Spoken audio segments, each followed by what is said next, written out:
Recientemente, el Tribunal Electoral del Poder Judicial de la Federación le corrigió la plana al Instituto Nacional Electoral y resolvió que sí pueden efectuarse debates de los candidatos a la presidencia de la República en este periodo llamado de intercampaña, porque prohibirlos atenta contra la libertad de expresión y la libertad de información. Esto sucede a tan solo 12 días de que arranquen oficialmente las campañas electorales. Ya hubo candidatos que dijeron que no realizarán ningún debate en este periodo. Otros han lanzado retos. El consejero presidente del Instituto Nacional Electoral, Lorenzo Córdoba, dijo que se trata de un tema que se tendrá que revisar para la siguiente elección. ¿Qué esperar a partir de ahora? Ese es el tema de Entre Líneas esta noche y me da mucho gusto saludar en esta mesa a Fabiola Guarneros, subdirectora editorial del periódico Excelsior. Fabiola, buenas noches. Buenas noches, Martín. Buenas noches a todos. Buenas noches. También nos acompaña en la mesa Leticia Robles, periodista de política del periódico Excelsior. Leti, bienvenida. Buenas noches a todos. Buenas noches. Y también saludo a José Buendía, columnista del periódico Excelsior. Pepe, Martín, bienvenido. ¿cómo estás? Buenas noches, Leti. ¿Cómo estamos, Fabi? Leti, Buenas un noches. periodo complicado, un periodo complejo. Ya finalmente el tribunal acepta y le enmienda la plana al INE y sí hay o puede haber debates organizados por quien tenga la iniciativa de hacerlos y que los candidatos que quieran ir pueden acudir. Ya no existe la restricción. Sin embargo, como era de esperarse, hay candidatos que por su posición en las encuestas dicen: yo no me muevo de aquí, a mí no me inviten, yo ahorita no debato. Y hay otros que insisten en hacer ese debate, que además hay que decirlo, los debates enriquecen siempre la vida democrática de un país, y qué mejor que México en esta incipiente democracia. Y es justamente, ¿qué tal? A todos, justamente una lástima, ¿no? Que este país que empezó a dar pasos importantes hacia la construcción de una cultura política, porque recordemos que durante décadas la política era exclusiva de un grupo, del grupo revolucionario, ¿no? O antes de los científicos con Porfirio Díaz, y el pueblo pues estaba muy alejado de estas cúpulas que tomaban las decisiones y se aprovechaban justamente de esta ignorancia social para tomar, hacer y deshacer de este país. A veces lo hicieron muy bien, a veces lo hicieron muy mal, con muchas dictaduras, con muchas decisiones que afectaban básicamente justamente ese pueblo que no tomaba decisiones. Y en 1994 este país ve por primera vez en una transmisión de televisión masiva un debate. 3 candidatos presidenciales intercambiando puntos de vista, ¿no? Vimos algo insólito en este país y ahí empezó una cultura de una sociedad de votantes que empezó a sentirse incluido.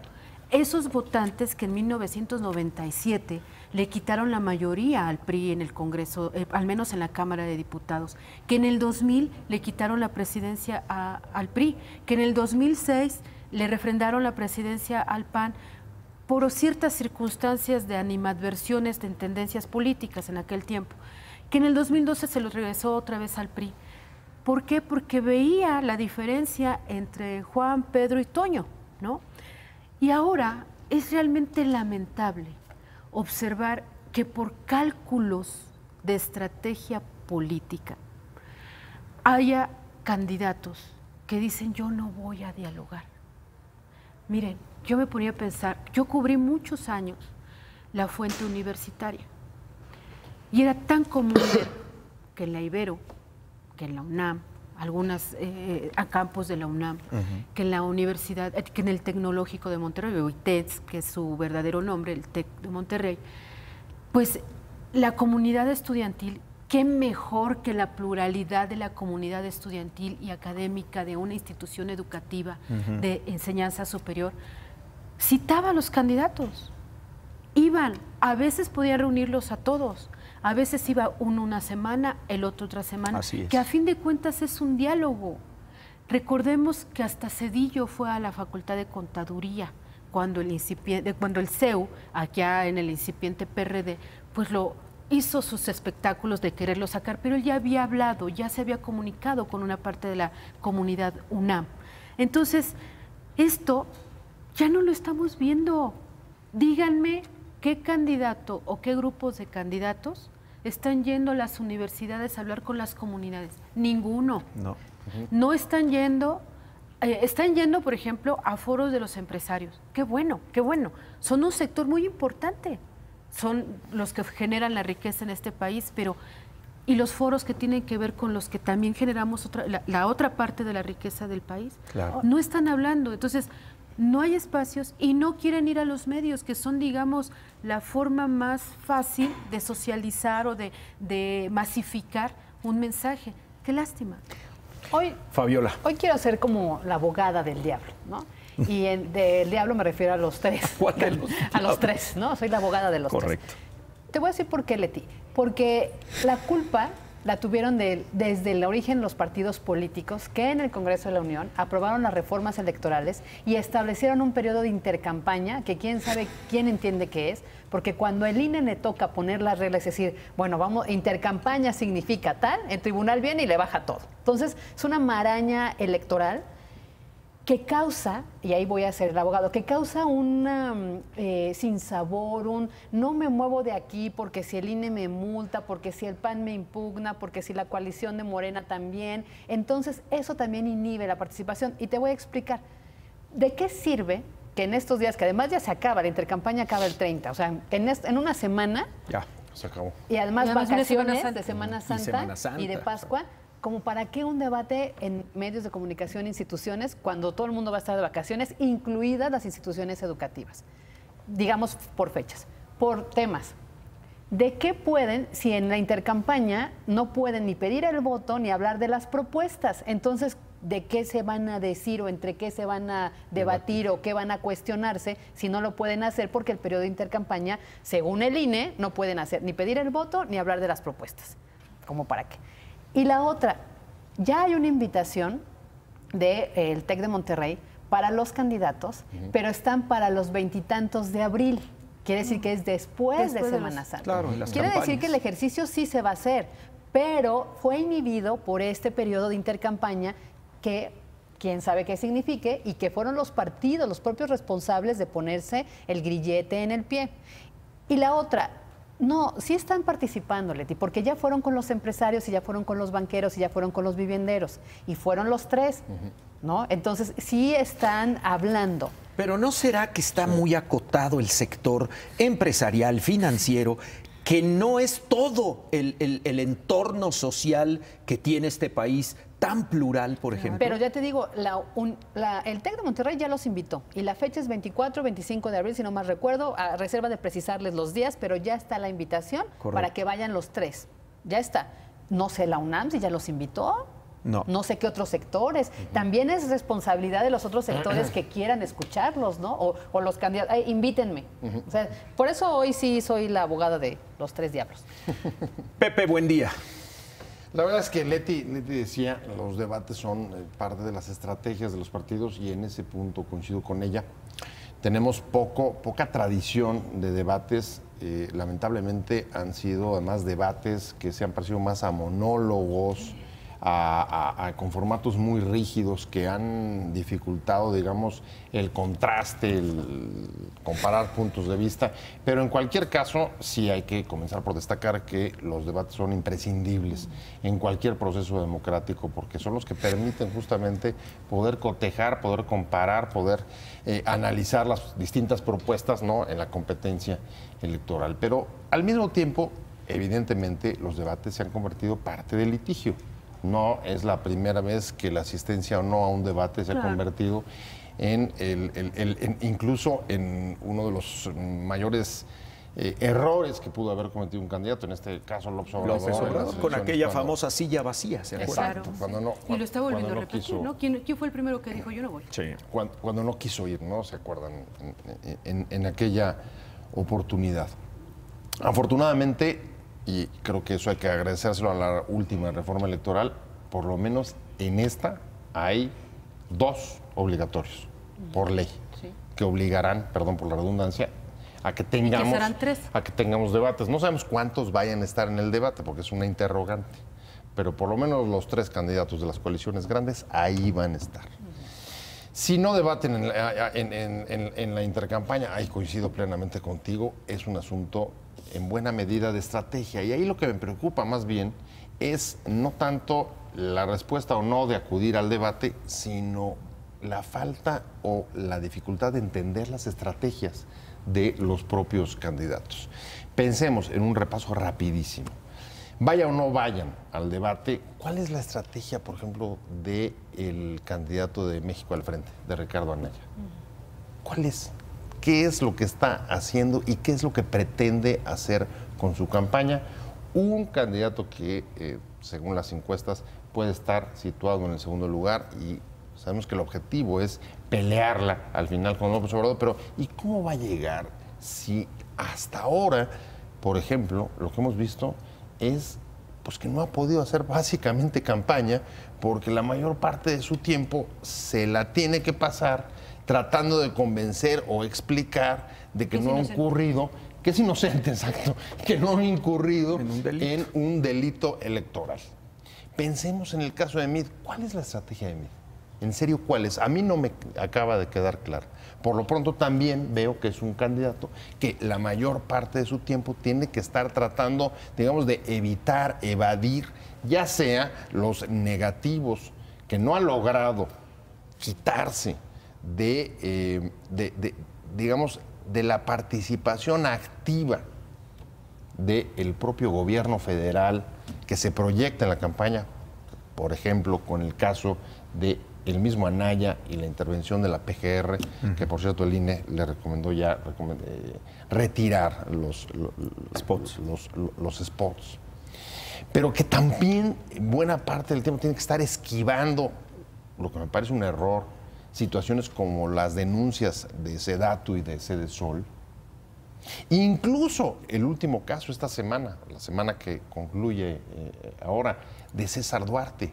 Es decir, tenemos a 2 de los principales candidatos que quieren optar por la presidencia, teniendo pues que estar, digamos, sacrificando, postergando o han extraviado, cualquier caso, la estrategia electoral por los casos de corrupción, que ya sea por acusaciones hacia ellos o porque no han logrado sacudirse las del gobierno en el que participaron, los tienen absolutamente, digamos, desactivados. Me quedaría yo en ese primer arranque. Estaríamos hablando, Leti, de que la precampaña y este periodo que ya va a concluir de intercampaña, antes de que arranquen formalmente el próximo 30 de marzo las campañas formales de los candidatos, de que en este periodo previo a las campañas se judicializaron las actividades de los primero precandidatos y ahora candidatos a la presidencia de la República, es decir, temas tan sensibles para los ciudadanos como es la impunidad, la corrupción, la falta de aplicación de las leyes, ya no digas con los políticos, sino con los delincuentes que hoy mantienen tomadas vastas zonas del país. Baste mirar Guerrero, baste mirar Chihuahua, baste mirar Jalisco, Veracruz, para ver cómo operan estos grupos, y el ciudadano que demanda que la ley se aplique a los delincuentes. Aparte de este grave pendiente que hay en materia de seguridad pública, los precandidatos, hoy candidatos, tienen que lidiar también con el tema judicial de sus propios miembros de partido, si no es que de sus propios candidatos a la presidencia, ¿no? Y mira, ninguno puede aventar la primera piedra, ¿eh? O sea, todos tienen problemas, ya sea de manera directa, como en el caso de Anaya, o de manera indirecta, ¿no? Como puede ser Andrés Manuel López Obrador por algunos de sus colaboradores. Por ejemplo, Napoleón Gómez Urrutia es uno de ellos, sí, Néstor Salgado, ¿no? Es otro, ¿no? ¿Y qué es lo que nos están mostrando? O el propio MID, o sea, por el partido que lo arropa, ¿no? Pero además el propio MID, porque estuvo en Sedesol, claro, y porque estuvo en Hacienda, y porque cuando sus opositores te dicen, es que no puede ser que no haya visto. Tú dices, bueno, sí es verdad, o sea, la Hacienda no verifica las cosas, claro, cuando están ocurriendo esas cosas, digo, Pero que, sí el te secretario de perjudica. Hacienda, que el secretario de Hacienda no se esté dando cuenta es porque... Pero sí te perjudica una fotografía al lado de un indiciado que hoy está preso y al cual tú ibas a su estado y le dabas la mano y te abrazabas con él. Y si a eso le sumas que la torpeza de instituciones, bueno, no las instituciones, de los titulares de las instituciones, por ejemplo, la Procuraduría General de la República, sale y dice, no vamos a ejercer acción penal por una denuncia presentada en 2014 en contra de César Duarte. Pero la forma en cómo se da a conocer, te dicen, no vamos a ejercer acción penal contra César Duarte. Y entonces el impacto es, ¿cómo? Lo van a dejar impune. Y le pega la campaña del candidato. Y entonces aprovechan los opositores, ¿sí? Aunque sepan que no es la impunidad, exacto, aunque lo sabe como cierto gobernador, lo saben, salen a aventar la leña al fuego. Y entonces toda la población decimos, va a quedar impune, ¿sí? Y de ese primer impacto, 72 horas después te sale a decir la PGR, bueno, pero las otras 16 denuncias siguen vigentes y va a ser, y está... 12 órdenes de aprehensión adicionales, o sea, no poca cosa. Okay. Primero dijeron que eran 9, luego dijeron que eran 16, luego que son 12, Pero ya después del niño ahogado, sale a hacer la precisión de que, a ver, pero esto nada más es de una denuncia, hay otras. Así es que no podemos hablar de impunidad. Entonces, qué torpeza. Qué torpeza de una institución ministerial federal que sale de manera inédita a decir, como veo mucho interés en un tema, pues miren qué pasó cuando él llegó a la Siedo, ¿no? Siempre me equivoco. Seido, antes era Siedo, ahora es Seido. Entonces, ¿qué hacen los opositores?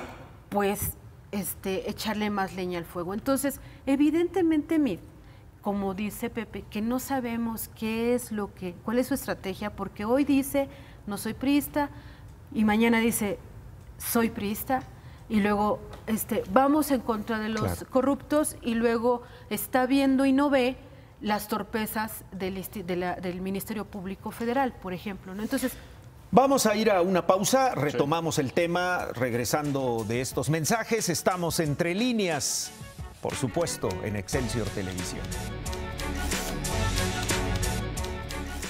Ya estamos de regreso entre líneas y nos quedamos con el tema de la judicialización de las campañas electorales a unos días de que arranque ya de manera legal y formal la actividad de los candidatos a la presidencia de la República. Pepe, buen día. Una observación sobre lo que ha dicho Leti. Coincido con lo que decía Leti. La verdad es que en buena medida pareciera que estas elecciones van a pasar por los tribunales, lo estamos viendo particularmente en el caso de Anaya, aunque ahí la verdad es que creo que si formó parte de una estrategia, pues creo que se trata de creo que cayeron en una trampa, porque va a ser difícil que los tiempos den para hacer una investigación y en efecto poder resolver judicialmente y tener un fallo antes de las elecciones. Y si no hay un proceso, si no hay una averiguación en marcha, que ni siquiera eso está suficientemente claro, la sensación que van a generar pues es que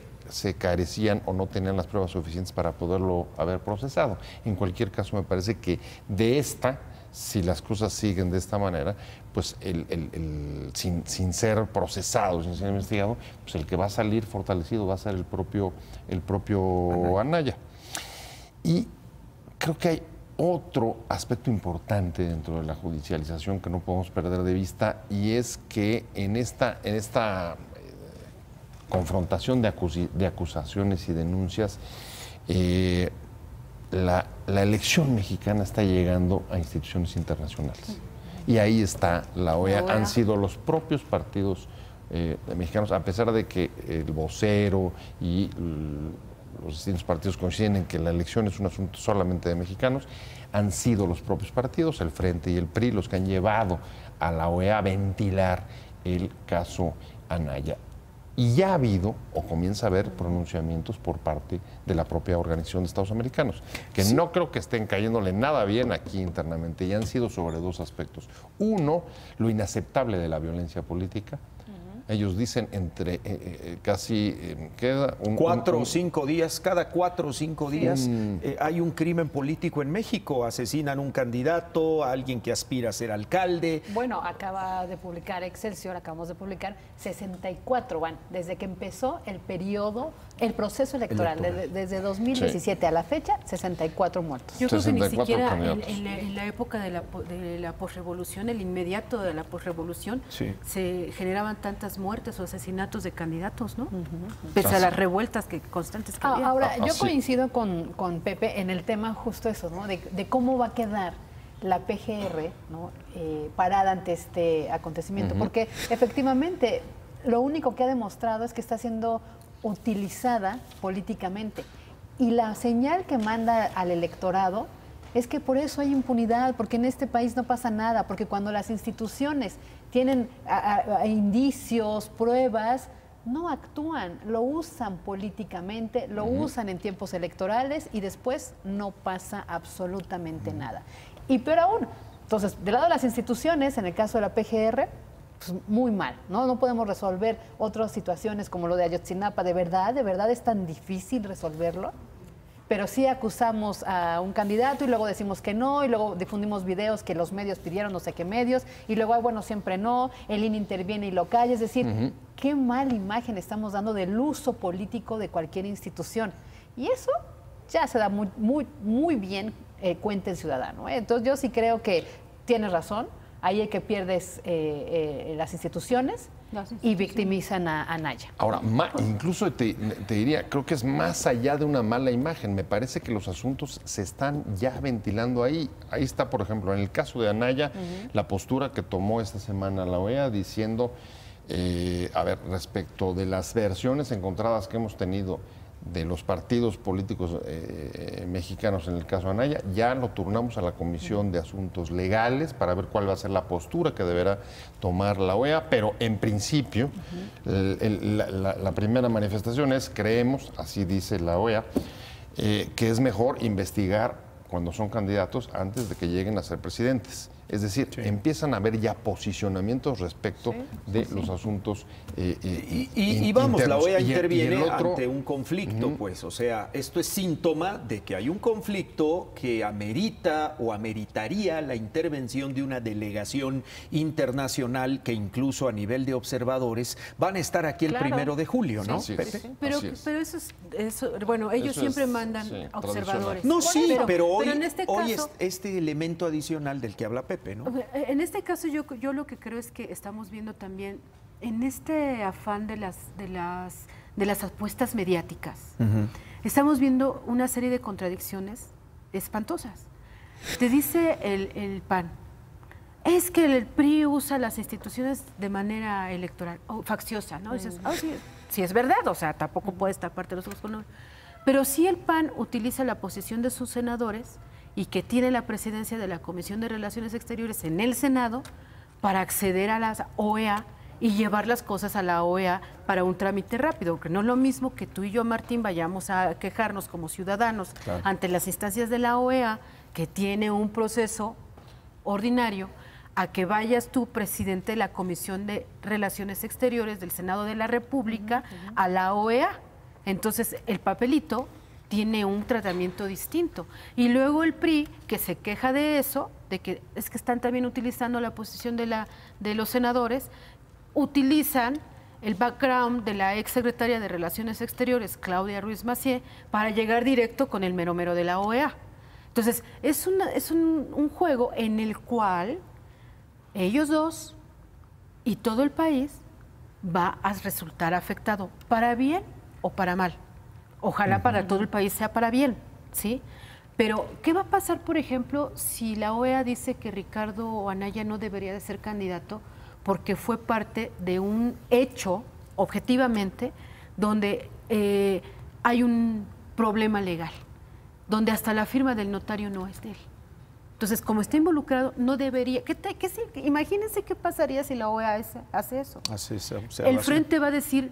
Tienen razón, quiten a Anaya y pongan a otro. No. Entonces, ¿saben qué van a salir a decir? Es que el PRI y el gobierno de Peña influyó en la decisión de la OEA. Pero, Leti, ojalá El punto es que es mediático. Por eso, Te eso voy es a a decir lo por que qué, voy. porque Es a lo que la voy. información que se ha filtrado de si el notario falsificó o no la firma para dar la empresa, resulta que es la empresa que le vendió a Anaya. Anaya no tendría nada que ver en la falsificación del notario. Por eso estoy diciendo que es mediático, es solo para pegarle. Por eso, Fabiola, pero y justamente yo también estoy diciendo que es una apuesta mediática. Pero lo cierto es que en los criterios de los organismos internacionales, el simple hecho de que tú estés relacionado con un hecho ilícito no te hace viable. Porque ellos tienen otros principios, ¿no?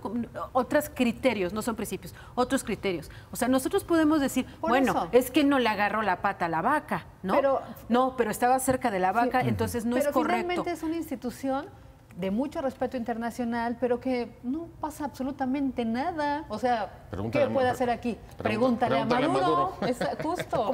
Ahí a eso voy. Y entonces, ¿para qué juegan? Insisto, yo por eso dije desde el principio, esta es una apuesta mediática, ¿sí? Entonces, ¿para qué juegas a algo que sabes perfectamente bien que no va a tener ni siquiera una incidencia en las decisiones internas? ¿Por qué? Porque si no les haces caso, ¿qué sanción les van a poner? Claro.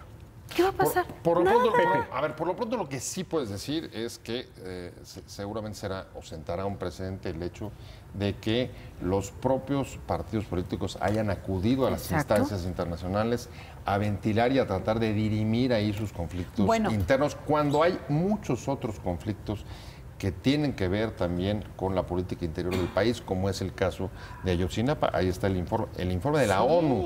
El informe de la ONU también dado a conocer esta semana sobre el empleo de tortura a varios de los detenidos. Por el caso Ayotzinapa. Por el caso y la petición de no tomar en cuenta las pruebas cuando hayan sido derivadas de esta clase de prácticas. Es decir, se está abriendo un flanco para que sea difícil luego poder rebatir el que allá afuera en los organismos internacionales no vean estas u otras cosas. Y lo segundo, nada más con eso terminaría, es las manifestaciones de preocupación que salen de ellos también, de los propios organismos como la OEA, nos auguran que estas serán una de las elecciones más vistas, observadas y atendidas por la comunidad internacional, aunque en anteriores elecciones, en anteriores comillas, hayan enviado delegaciones de observadores. Pero creo que las miradas están puestas en el país, incluso me atrevería a decir que hasta más que otras elecciones como las que habrá en otros países de América Latina, entre ellas Brasil también este año. No, yo nada más quería agregar a ese tema de cómo estamos incluso recurriendo a los organismos internacionales, que ya el propio Jaime Rodríguez, el Bronco, dijo que respecto al tema de las firmas, él ya tiene preparado todo, su argumentación jurídica para ir a la Corte Internacional de Derechos Humanos.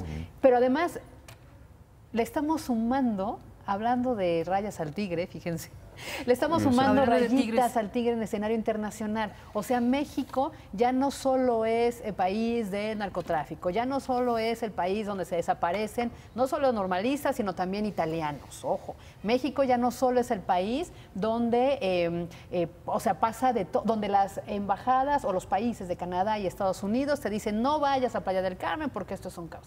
Ahora ya es el país donde entre los políticos se hacen trampas y se pegan. El deterioro de la imagen internacional que estamos dando, de verdad, pobre país, ¿no?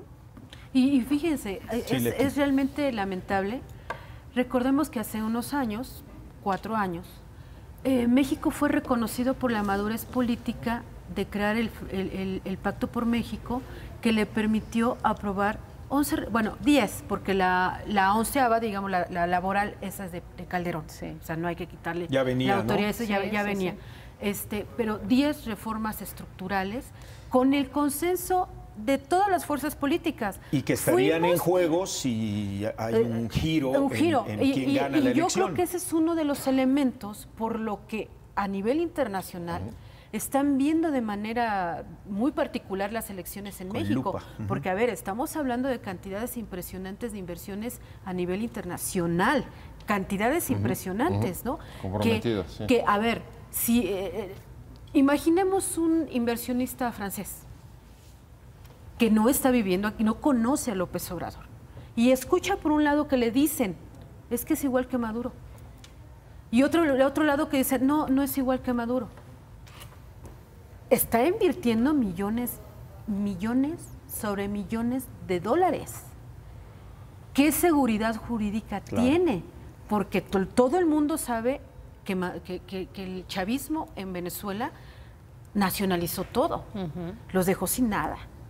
Entonces, un inversionista tiene ahorita ese interés. Ahora, esta focalización y este interés se está viniendo a esta contradicción de que, bueno, como México tenía una generación de políticos que fueron tan maduros de ponerse de acuerdo para tener estas reformas, y ahora resulta que esos mismos se están dando hasta con la cubeta y están acusándose judicialmente. Te metes a un tema, Leti, que también quisiera poner sobre la mesa y a la consideración de ustedes, que es ¿qué tanto los candidatos van a cumplir su palabra después de obtener el triunfo, el que sea, a partir del 2 de julio de este año, siendo pues triunfadores y posteriormente presidentes electos? Es decir, o sea, no es nada más preguntar si van a cumplir o no van a cumplir lo que dijeron en campaña. El problema está adentro de sus grupos políticos. Claro, ¿Qué Martín. tanto sus grupos políticos, Leti,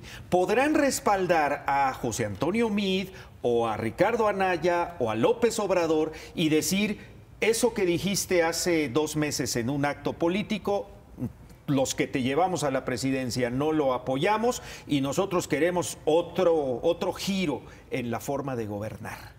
Y eso habla de qué tanto puedes respetar tus compromisos de campaña en un entorno donde hay mucho encono y donde seguramente después del 1 de julio el reacomodo de fuerzas políticas en el país seguramente va a ser diferente. Mira, yo creo que ahí el que tiene el mayor conflicto es Andrés Manuel López Obrador por su propio origen político y de los grupos que históricamente le han dado forma a Morena. Quiero ir, a ver, Meade yo creo que no tendría ningún problema.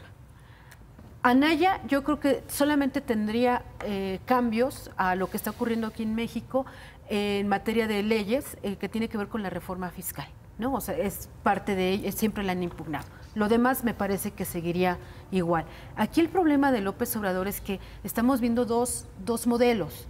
Uno, lo que te dice su gente, coordinadores y gente que ya se asume como los próximos secretarios de Estado, que te dicen, no vamos a revertir la reforma energética, no vamos a revertir la reforma fiscal, no vamos a revertir la reforma de telecomunicaciones. Pero por otro lado, la semana pasada también vimos a los grupos internos históricos de Morena diciendo, no, nosotros hemos venido históricamente con este proyecto porque vamos a revertir la energética, la de telecomunicaciones, todas, ¿no? Yo creo que ese es el que tiene el mayor conflicto, ¿no? Sí. Pepe. Bueno, yo creo que sí hay una especie de amplio reequilibrio, cambio de pesos, de fuerzas al interior de casi todos los partidos, porque en buena medida yo creo que las propias salidas y el transfugismo entre uno y otro te da claras pistas de que sí hay, digamos que la integración de una nueva coalición, de poder que Reacomodos, ¿no? Reacomodos que se traducen en una nueva coalición de poder que quizás es lo que va a estar justo en parte de la lucha que haya en el fondo de las urnas el 1 de julio. Ha habido durante los últimos 30 años digamos una coalición de facto. Si vemos, por ejemplo, tú decías el Pacto por México, antes incluso del Pacto por México, ¿quiénes fueron sacando? ¿Cuáles fueron los votos que permitieron que buena parte de las reformas salían? El PRI y el PAN, exactamente. Y hoy lo que vemos es cada vez más un profundo conflicto dentro de esa coalición. Lo vimos en el caso justamente de Anaya, la postura que toma la PGR y las crecientes, pues digamos, diferencias y críticas del Ejecutivo, comenzando por el presidente, en lo que parece un choque muy fuerte con el antiguo aliado, porque tú decías el Pacto por México, pues Anaya fue justamente una persona cercana y un colaborador, digamos, indispensable para sacar aquellas reformas. Hay algunas interrogantes que están sobre la mesa y se van a ir, digamos, la parte coyuntural desbrozando en las próximas semanas. La primera, por supuesto, va a ser la integración de las listas. Las listas a diputados, que son a hoy, senadores. a más tardar el día este domingo, ¿no? Exacto. Y ahí, fíjate, por ejemplo, cómo el PRI las lleva hasta el último momento y lo que pareciera previsible es que ahí haya también, digamos, saldos de la batalla, que ya ha habido algunos, porque no deja de llamarle a nadie no deja de llamar la atención, por ejemplo, la salida de Canek Vázquez, que fue las Juventudes Priistas, hombre muy cercano a Manlio Fabio Beltrones, y luego la renuncia de a ir a ninguna posición en el Congreso. Ahí pareciera uno advertir que también las cosas no marchan bien y que la relación que él tiene con la campaña de Mid no es tan fecunda, podríamos decir, como cuando lo invitó a formar parte de ellos. Y está, por supuesto, también el caso de Anaya. Si Anaya no empieza a levantar y no logra quitarse, digamos, el tema de las acusaciones, ¿qué va a pasar con su coalición? Pues es una buena incógnita. Si les parece, vamos a otra pausa y regresamos para esta tercera parte de nuestro debate entre líneas y las conclusiones de este tema tan interesante. Volvemos.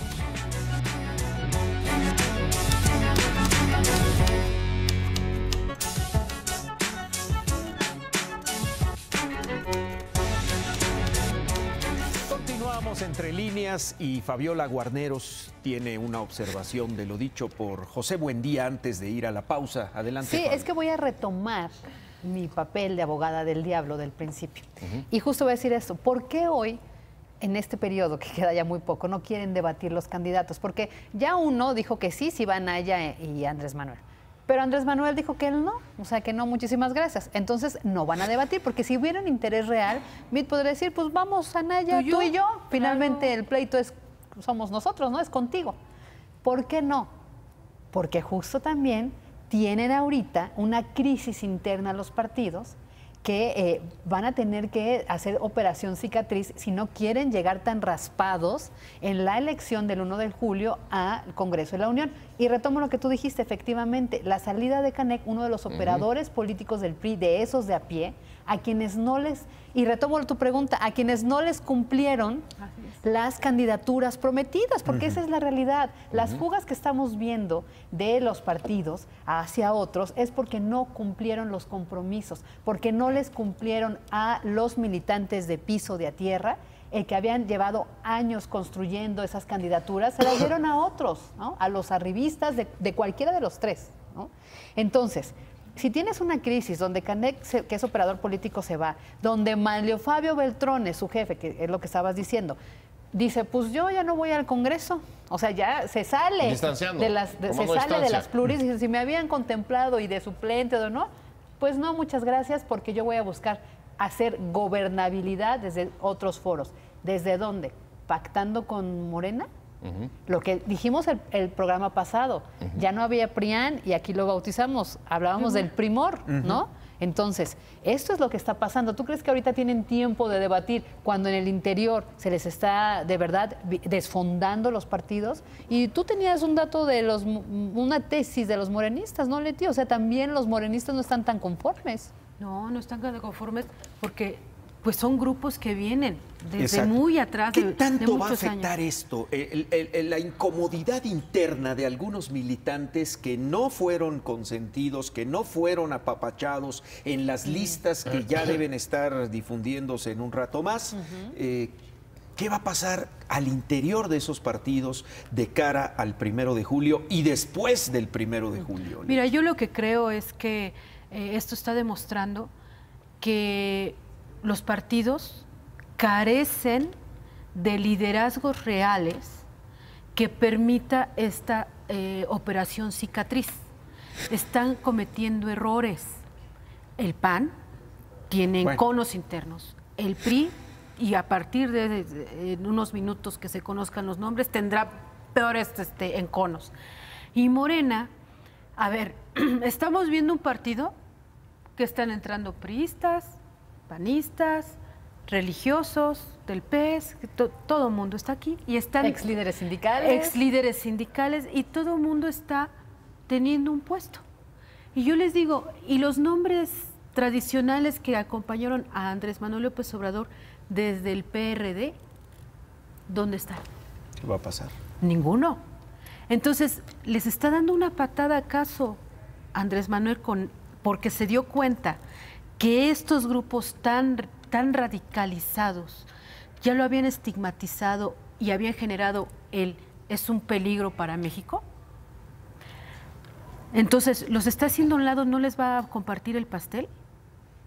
¿Los utilizó durante décadas y ahora no se van a acercar al fogón? Y esos grupos no son grupos tranquilos, ¿eh? Son grupos bastante aguerridos.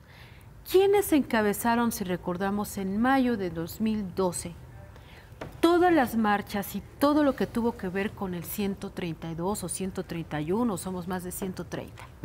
¿Quiénes? ¿Quiénes estaban a la cabeza de todas esas marchas? Y que lograron bajarle a Peña Nieto a al menos 6 puntos de la intención del voto. De voto. Eso está comprobadísimo. Fueron ellos. Los grupos que ahorita yo no he visto en ninguna lista, ni de mayoría, ni de representación proporcional de Morena, a ninguno de ellos. Están llegando otros, pero estos que prácticamente dieron la vida por Andrés Manuel, que se pasaron horas, días completos, semanas completas en el Zócalo y en Reforma, esos no están. Pero es ¿sabes? más, muchos de ellos están hasta ofendidos porque admitió al PES. Sí, Leti, están muy enojados, pero vean lo que estamos viendo. En el PRI ya se empezaron a ir, ¿eh? En el PAN también, pero de Morena ninguno. Yo lo que creo es que son más disciplinados. Es su Mesías. Y cuando ganen, no va a pasar absolutamente nada. Hay una disciplina, no se lo van a cobrar. Fabi, es que también son grupos de convicción. A ver, perdóname, pero no la van a cambiar de un día a otro. O sea, por ejemplo, ellos siempre han defendido la propiedad del Estado sobre todos los bienes en energético. Son grupos más románticos ideológicamente, ¿no? Claro, vienen de muchas décadas, Fabi. Bueno, entonces, ¿tú crees que porque tienen el poder van a decir, bueno, entonces sí, como está López Obrador, sí vamos a aceptar Andrés Manuel la IP en sector ya acaba de decir energético? que va a construir refinerías y que se va a acercar a la iniciativa privada para hacerlo. Digo, no estará tan fácil, pero bueno, él ya lo dijo. Eso es no dar marcha atrás a la reforma energética. Exactamente, por eso, Fabi. Lo único por que eso, hemos visto de los ¿Y qué va a morenos pasar con es estos un grupos enojo. que piensan diferente? Ahorita, ¿no? Pero Fabi, es un enojo. ahorita. Vamos a apostar que no se salen. Ahorita. Sí, yo ahí coincido mucho más. A ver, yo nada más les sí. digo una cosa. Sí están viendo cómo está la cáscara del PRD, ¿no? Sí. Sí. Todos esos grupos estaban ahí. ¿Qué va a pasar? Lo mismo que pasó en el PRD. Lo mismito, ¿eh? Ellos se van comiendo entre ellos mismos y se van debilitando. pero Es ahí parte de salieron ese la que reacomodo perdieron. de fuerzas de las que hablaba José Buendía hace unos minutos, que pudiera estar ya consolidándose o preparándose después del 1 de julio. Pepe. Sí, la verdad es que yo ahí sí diferiría, Leti. No veo, digamos, esas amenazas de diferencias ideológicas al interior del partido como para llevarlas, digamos, De a las Morena. rupturas. De No, Morena, la verdad ¿eh? es que no Porque PAN y lo PRI es veo. otra cosa, Morena. Desafortunadamente los partidos desde hace rato tienen una crisis importante de representatividad porque se han convertido en instrumentos para acceder al poder básicamente y en buena medida para hacer negocios, como también hemos podido constatar. Y creo que la mejor prueba de ello, quizá, y ahí viene otra interrogante que creo que debemos de poner sobre la mesa, pues ha sido la fuerza que a pesar de las dificultades, a pesar de los obstáculos, han tenido los propios candidatos independientes, independientemente de los señalamientos de prácticas irregulares. Si hoy vemos, por ejemplo, las encuestas y la intención de voto, sumados los independientes, pues no están tan abajo que el segundo y el tercer lugar.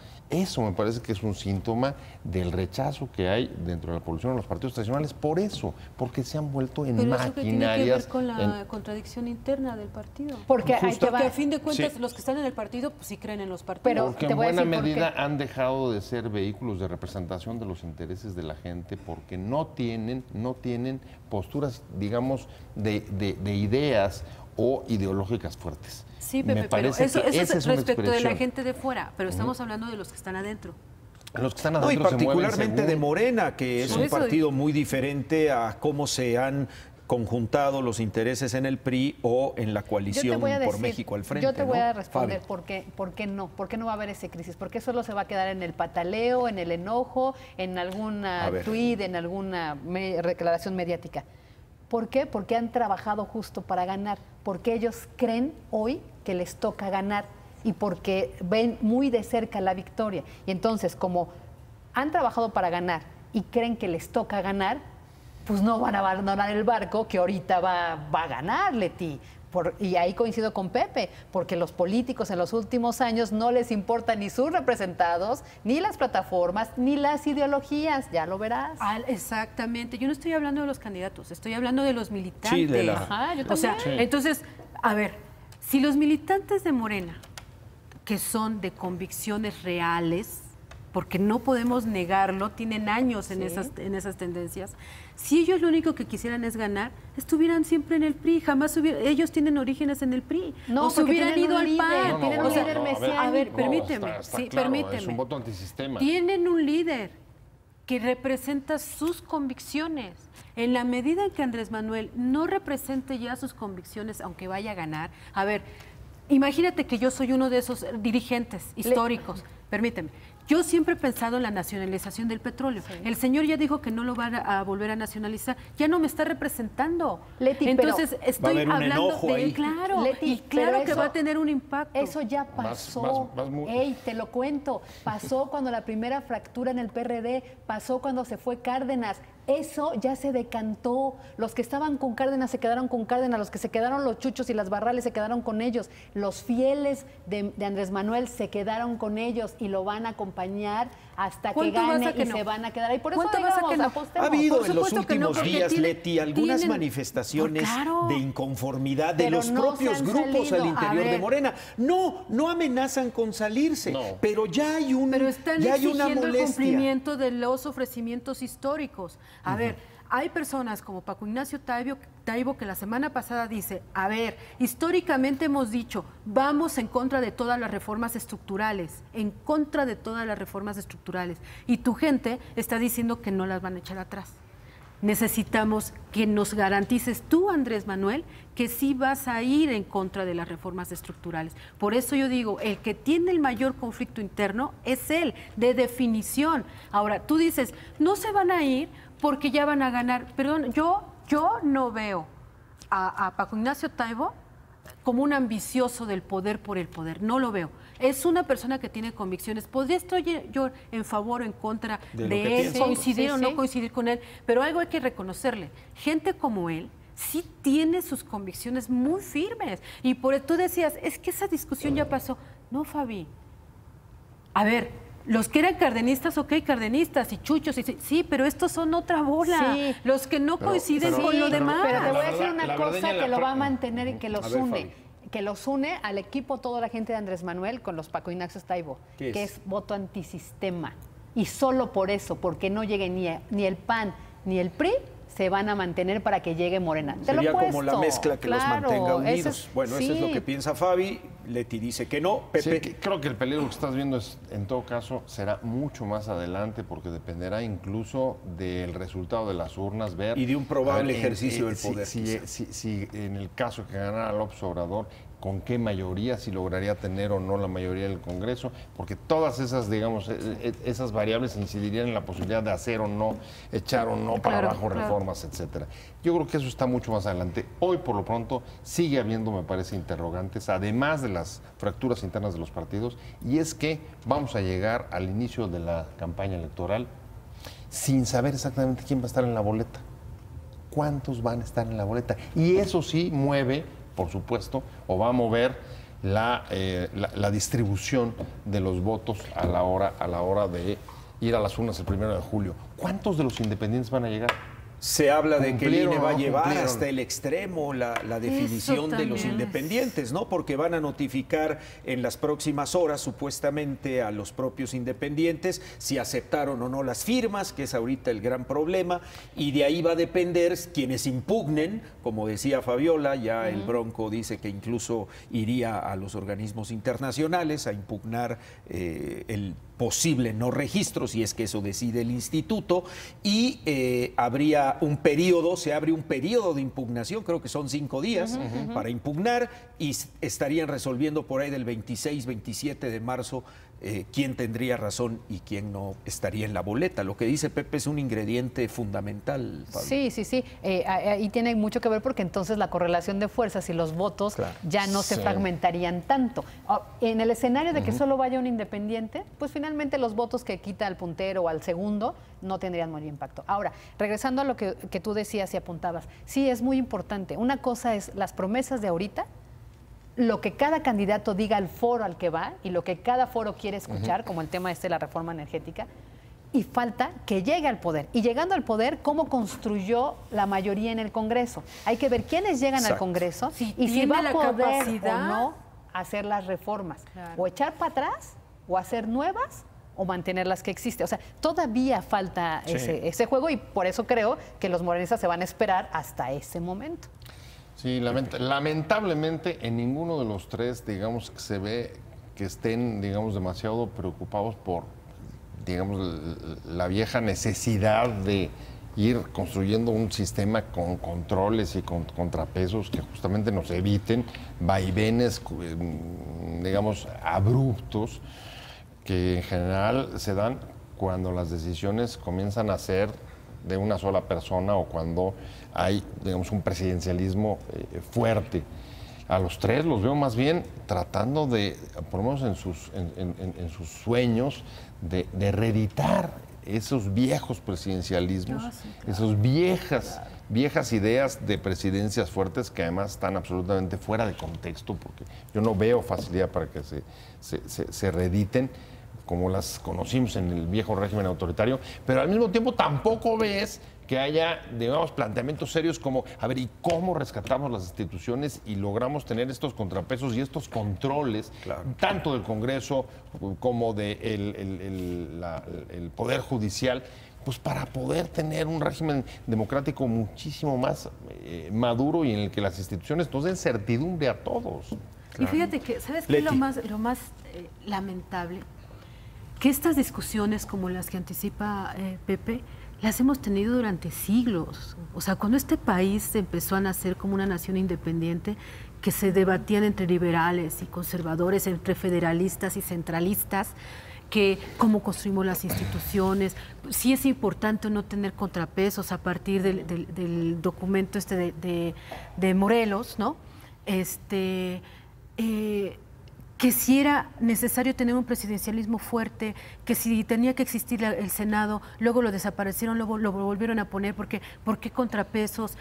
Y desde ese tiempo, esta nación ha ido en el clásico quítate tú para ponerme yo, siempre. Es como un ADN de la clase política mexicana que traemos desde 1800, ¿no? Cuando nos dijeron, ya tienen mayoría de edad, ya son independientes, y vamos a ir. Ahorita que decía Pepe, cómo rescatamos las instituciones, me recordó tanto el leer los debates entre los centralistas y los federalistas, cómo vamos a salvar las instituciones, cómo las vamos a construir, ¿no? Y en esta dinámica, pues es lamentable que a estas alturas del proceso electoral tengamos tanta incertidumbre y que tengamos, a fin de cuentas, pues algo real. Las campañas empezarán y todo empezará en abril. Exactamente. Sí. Para cerrar. Y para cerrar, y es este punto, ¿no? Cómo construimos las instituciones, cómo las hacemos que se respeten y cómo y desde dónde vamos a construir esa gobernabilidad. Ahí está el tema y bueno, pues yo les agradezco mucho a nuestros panelistas esta noche y por supuesto a usted. Muchas gracias y usted seguramente tendrá su propia opinión. Nos vemos de aquí a 8 días, Entre Líneas. Muchas gracias. Buenas noches.